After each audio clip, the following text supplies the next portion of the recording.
Hi friends, నేను మీ Kiran. Welcome back to Kiran Rao Bigg Boss channel. Bigg Boss season 9 and first week. So first వీక్లోనే కొందరైతే చాలా highlight అయ్యారు.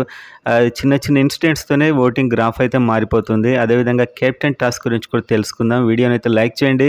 ఫస్ట్ వీక్లో మీ ఓటు ఎవరికి వేస్తున్నారు అనేది కామెంట్ చేయండి, ఎందుకంటే ఆ కామెంట్స్లో తెలిసిపోవాలి ఎవరు స్ట్రాంగ్ ఉన్నారు అనేది. అండ్ సబ్స్క్రైబ్ చేసుకోండి. ప్రతి అప్డేట్, ప్రతి అనాలిసిస్ మీకు చాలా షార్ట్గా, మీకు ఎలాంటి సుత్తి లేకుండా రావాలంటే.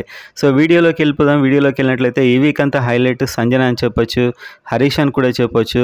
ఆల్మోస్ట్ వీళ్ళిద్దరైతే చాలా మ్యాక్సిమం కంటెంట్ అయితే ఇచ్చారు ఈసారి. సంజన అయితే మిగతా వాళ్ళంతా తేరుకునే లోపే తన నేమ్ అయితే హైలైట్ అయ్యేలా చేసుకుంది. మొత్తానికి హౌస్కి న్యూ క్యాప్టెన్ కూడా ఈ టాస్క్లో ఈమె బదులు శ్రీజ ఆడింది. అండ్ మొత్తానికైతే హౌస్ క్యాప్టెన్ కూడా బిగ్ బాస్ ఇలాంటి వాళ్ళకే ఏదో విధంగా క్యాప్టెన్స్ అయితే చెప్తాడు. ఆల్మోస్ట్ ఇలాంటి అవకాశాలు వస్తూనే ఉంటాయి, ఎందుకంటే వీళ్ళే కంటెంట్ ఇస్తుంటారు కాబట్టి. దీనికి తగినట్టుగానే ఓటింగ్ మారిపోతూ ఉంది. ఇంకొక రోజు మాత్రమే ఉంది. ఎవరు ఎలిమినేట్ కాబోతున్నారు అనేది అయితే వీడియోలో చూద్దాం. సో అన్ని పోల్స్లో అయితే యాజ్ యూజువల్ తనుజ ఉంది. అండ్ తనుజకైతే ఈ వీకే హైప్ వచ్చింది. అండ్ ఇంతవరకు రియాలిటీ అయితే ఇంకా బయట పడలేదని నేను అనుకుంటున్నాను. సో ప్రజెంట్గా అయితే పర్లేదు. ఇప్పుడు ఈ వారం ఓటింగ్లో టాప్ ఈమె డెఫినెట్గా ఉంటుంది.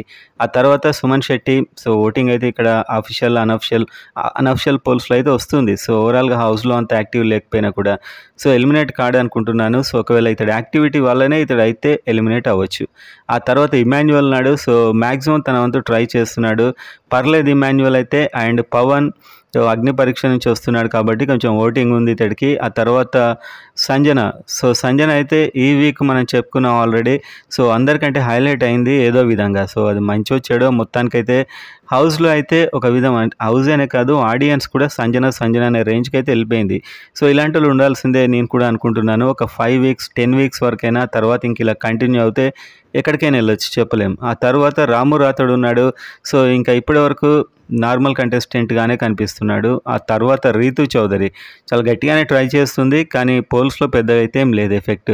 అండ్ ఎలిమినేషన్ జోన్లో ఉంది ఫ్లోరా సైని అండ్ సృష్టి వర్మ. సో అఫీషియల్ కూడా ఇలానే ఉంటుంది మ్యాక్సిమం. అండ్ ఒకవేళ ఓటింగ్ ప్రకారం అయితే ఇద్దరిట్లో ఒకరు పక్కా వెళ్ళిపోతారు. సృష్టి వర్మకి అయితే ఎక్కడ కూడా కనిపించట్లేదు. అదేవిధంగా తన మార్క్ అయితే లేదు హౌస్లో. సో అస్సలు ఎఫెక్టివ్ అయితే కనిపించట్లేదు.